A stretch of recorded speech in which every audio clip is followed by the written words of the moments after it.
મજાની વાત તો દિનેશભાઈ એ છે, ઘણી વખત ઊભા થઈને કહેતા હોય ને આપણે આપણી પરંપરા જાળવી રાખવી જોઈએ, પણ પરંપરા તમે ગણો કે ને ક્યાંથી? 100 વર્ષથી, 200 વર્ષથી, 500 વર્ષથી, 1000 વર્ષથી?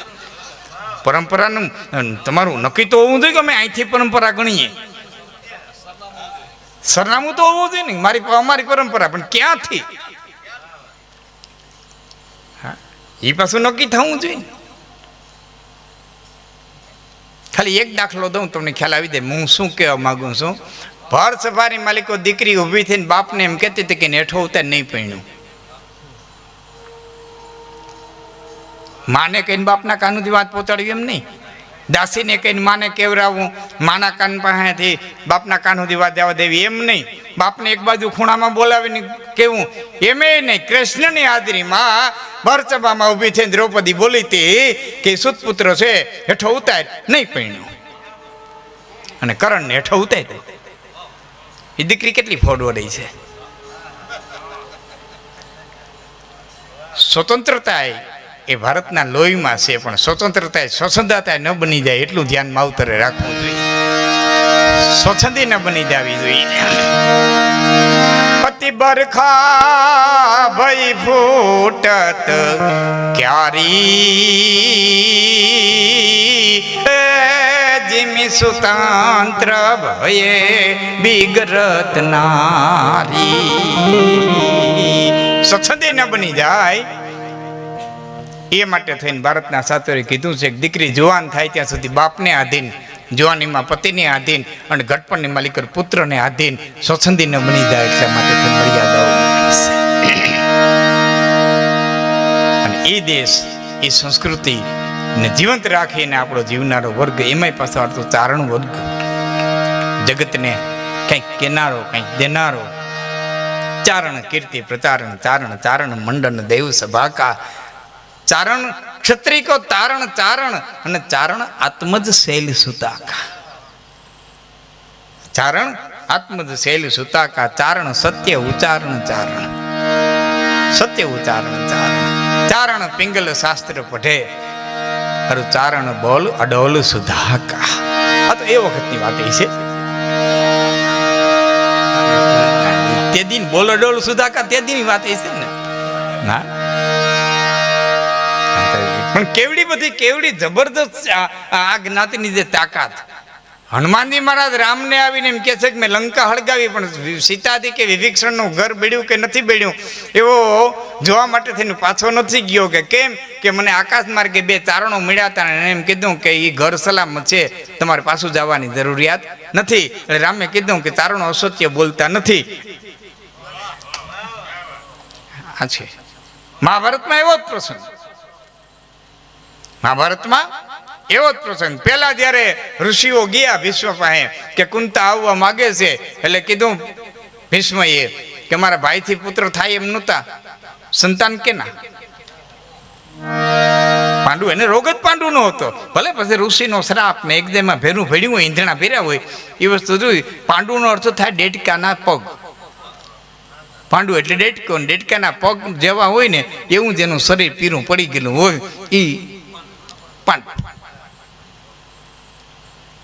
અને એવા ડોક્ટરને ખબર હોય શરીર ક્યારે પીરું પડી જાય, કિડની ખરાબ હોય તો પડી જાય, લીવર ખરાબ હોય તો પડી જાય, જે કંઈ થતું. એક વાત નક્કી છે, એનાથી બાળક ઉત્પન્ન થાય એમ નહોતી. ભીષ્મ નહોતું હું રહ્યા. પણ 2 ચારણો જ્યારે કુંતાજીની હારે ગયા, મહાભારત કાળ તો એમ લખે છે કે ત્યારે હસ્તિનાપુર શણગારવામાં આવ્યું હતું. ચારણો નગરમાં આવે છે, ચારણો નગરમાં આવે છે, ચારણો નગરમાં આવે છે. અને ચારણોએ જઈને કીધું અમે સાક્ષી છીએ કે પાંડુના નથી, પણ કુંતાને આપેલા દુર્વાસાના મંત્રથી કુંતાએ ઉત્પન્ન કરેલા પુત્રો છે. પછી એની જે કંઈ પત્તી હોય જમાનાની હોય તેમાં હું ઊંડો ઉતરતો નથી, પણ એ કુંતાના પુત્રો છે, એના અમે સાક્ષી છે. અને ચારણો 2ની સાક્ષી ઉપર ભીષ્મએ તેથી કુંતાજીને સંભાળવા તૈયાર થયા હતા. આ ચારણોએ હવે આપણે જ આપણા માન જો હાથે રહીને ખોઈએ તેમાં દુનિયા શું કરે? આપણે જો આપણામાં ન રહીએ તો દુનિયા શું કરે? ચારણ કીર્તિ પ્રચારણ ચારણ અને ચારણ મંડન દેવ સભા. આ એની તાકાત, આ એની ઉર્જા, એનો નાનકડો પ્રસંગ કહી અને પછી વરી પાછા ભજન વરી પાછા મજા આવશે તો હું આપને કઈ નાનકડો પ્રસંગ સવારનો પોર અને એક બાઈ છોકરાઓને કેતી આવે છે, બાપા જરા ડગલા ઉપાડો ને, બાપા જરા ડગલા ઉપાડો ને. માં ભૂખ લાગી, માં ભૂખ લાગી, હમણાં એકાદું ઝાડવું આવે ને તો થોડાક પાંદડા તોડી દઉં. ગાયે માકારા ભણિયા ત્રીએ ને તૈદ્યા બાળ વેલો હરીને લાખા ફૂલના અને કચ્છમાં પડ્યો દકાળ. આવા ભયંકર દુકાળની માલિકુર ઈ ચારણની દીકરી, ચારણની ઘેરેથી બાઈ, એક ભેં એક પાડી, બે છોકરા અને લઈ અને ધીમી ધીમી હાલી આવે. બાપજી ઝાડવું આવે તો કે થોડાક પાંદડા તોડી,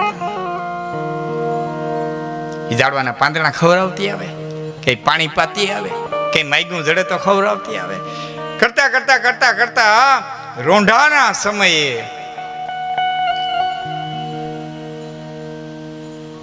ચોટીલાની પાસે રહીમ્યા ધારમાંથી આવી અને બાઈ ઊભીને ઘોડે હવાર હામો જડ્યો.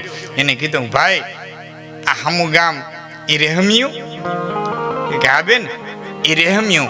કેને ઘેરે જાવું? કે રહેમ્યા ભેડાનિયા જાવું છે. હામો મળ્યો તો એ પુરુષ પોતે જ રેશમ્યો ભેડો, પણ થોડોક લોભે પ્રવેશ કર્યો અને એમ થયું કે આ બાઈ, આ છોકરા, આ ભેં, આ પાડી, આ દુકાળ, અને આમાં હાથવા પડશે. બેન કોને ઘરે જાવું? કે રહેમ્યા ભેડાનિયા જાવું. અરે બેન બાપા બહુ મોડી પડી. કે કેમ? કે રહેમ્યો ભેડો ગુજરી ગયો ને, એની તો વર્ષે સમાહી એ વારી લીધી. વર્ષી સમાસી વારી લીધી. અને બાઈએ ઓઢાણમાંથી ઓઢણાને છેડો મૂક્યો, મોઢાની માથે ઓઢણાને છેડો મૂક્યો અને હૈયાની જે વેદના હતી ઘૂંટાઈ ઘૂંટાઈ ઘૂંટાઈ ઘૂંટાઈ અને હોઠ ઉપર આવી અને પેલો શબ્દ નીકળ્યો કે ભેળો યમણો ભા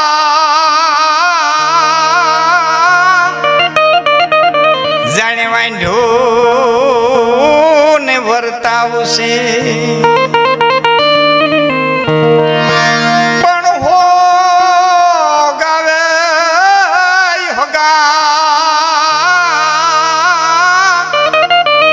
મને પંથ બધોય માથે પડ્યો,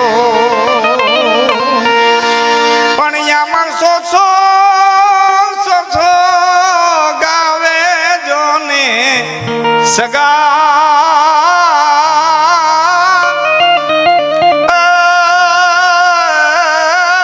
મને પંથ રે બધોય માથે પડ્યો.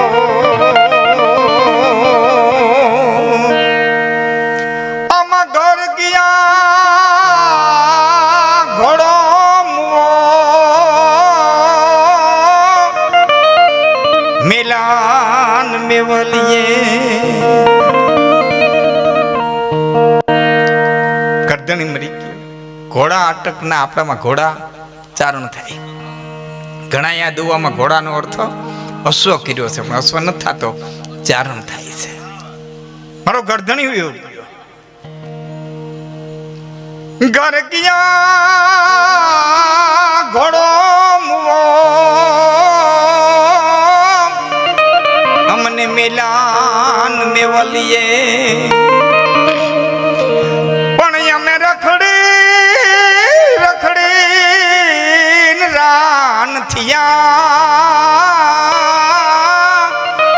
તા તો રોડ્યા રે સમયે ભેડા ભાંગી ડાળી અમે જેને આધારે ઉભતા. એક પછી મરહિયો નીકળતો ગયો. જેમ જેમ બાઈને હૈયામાંથી વેદના નીકળતી ગઈ ને એમ ઘોડી છે ને એ ડાબલાથી પથ્થરની થતી ગઈ, પાણાની થતી ગઈ. આદમી ચેમકો કે ઘોડી પથ્થર થઈ ગઈ એટલે હું પથ્થર થઈ જાય અને રાડ નાખે. બેન બસ કર, હું રેશમિયો ભેડો. હું રેશમિયો ભેડો કીધું એટલે માથેથી દે ઓઢણાનો છેડો મોઢામાંથી હતો એમને રાખીને કીધું કે ભેડા મુવા મોઢું તો હું નથી જોતી, છતાં એટલું કહું, ભેડા તારું મળું પડ્યું હોત ને તો મળાને બેઠું કરતી મારામાં તાકાત છે. હું એ ચારણની દીકરી તારા મળાને બેઠું કરત. અને એ શબ્દો કીધા કે મારી આંખ અમૃત હોત તો અમે જાતા નહીં જીવાડીએ, પણ હવે જરવા માંડ્યું જોને ઝેર બધોય રસ ગયો રે સમિયા. ખેડૂના દીકરાએ વણ વાવ્યું હોય અને બધી વીણી લઈ લઈએ, બધું વણ લેવાઈ જાય અને પછી ઘેટા બકરા વાળાને એમ કે હવે તમારા ઘેટા બકરા વણમાં મૂકી દો, અને વણમાં ઘેટા બકરા મુકાઈ જાય ને એ તરી નીકળી જાય. પછી એમાંથી 2 પૂંભડા લેવા હોય ને તો 2 પાણ પાઈ અને એમાંથી પાછા 2 પૂંભડા લઈ હગાય. પણ એક વખત હાઠિયું થઈ જાય ને પછી 5 ગણા પાણી પાવ તો પૂંભડું ન આવે. તારા મારા સંબંધની આજે હાઠિયું થઈ ગઈ છે. સંબંધ નીકળ્યા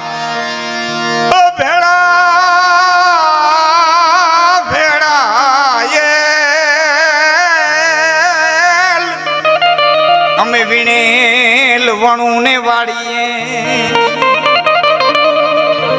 પણ યામાં હાઠી હુકાતે બધોય રસ ગયો રે સમિયા. અને તઈ આદમી એટલું કીધું તો એક કામ કર બેન, મારી ઘોડી પથ્થરની થઈ, હું પથ્થરનો ન થાઉં ત્યાં સુધી હવે તો તારા મરહિયા બંધ કરતી નહીં, નકરા ભાર લઈને જીવી નહીં, ભાર લઈ અને હું જીવી નહીં હગું. અને મેઘાણીજી લખે છે કે બાઈએ પછી એટલા મરહિયા ગાયા કે ઘોડી પથ્થરની થઈ, ઘોડે અહવાર પથ્થરનો થયો, અને મરહિયા ગાતી ગાતી બાઈ પોતે પથ્થરની થઈ, ત્યાં સુધી પથ્થરની થઈ. આજ પણ કેસે રેસે મેં ધાર માથે જાવ પાણા પીડ્યા છે. આ તાકાત. ઘણા યુવાન વર્ગને કદાચ ને એક પ્રશ્ન થાય કે આવી ઘટના ઘટે, સાયન્સની પકડમાં ન આવે, આવી ઘટના ઘટે, આવું બને કે તારણોની વાતો છે, આવું થાય તો એના માટે એક જ દાખલો છે કે મંદિરમાં રાખેલી મૂર્તિ છે એ પથ્થરની છે. એની પથ્થરની મૂર્તિની માલિક આપણે પ્રાણ પીર્યા છે. તમારા હૃદયની વેદના, તમારા અંતરના આહુડા અને તમારી પ્રાર્થના છે એ પથ્થરને જો ચેતન બનાવી દેતી હોય તો કોઈના હૃદયની ક દુઆ છે ને ચેતનને પથ્થર કરી દે, 100% વાત છે.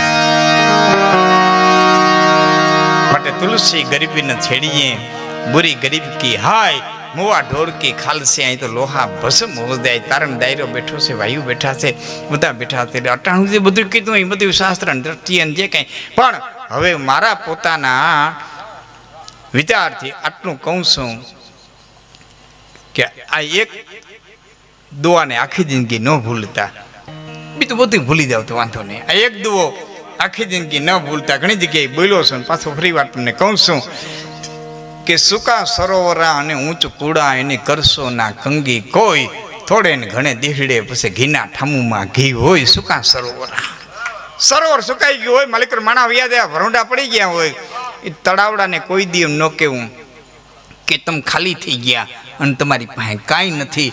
એમ ઊંચાકડુંનો આદમી હોય ને સમયની થપાટે ખોરડું પાછું પડ્યું હોય તો એને કોઈ દી ન કહેવું કે તમે ખાલી થઈ ગયા અને તમારી પાસે કાંઈ નથી. કારણ દુકાળ 1 વર્ષ થાકે, 2 વર્ષ થઈએ, 3 વર્ષ દુકાળ થાકવાનું તો છે ને. 1 વર્ષ, 2 વર્ષ, 3 વર્ષ, 4 વર્ષ,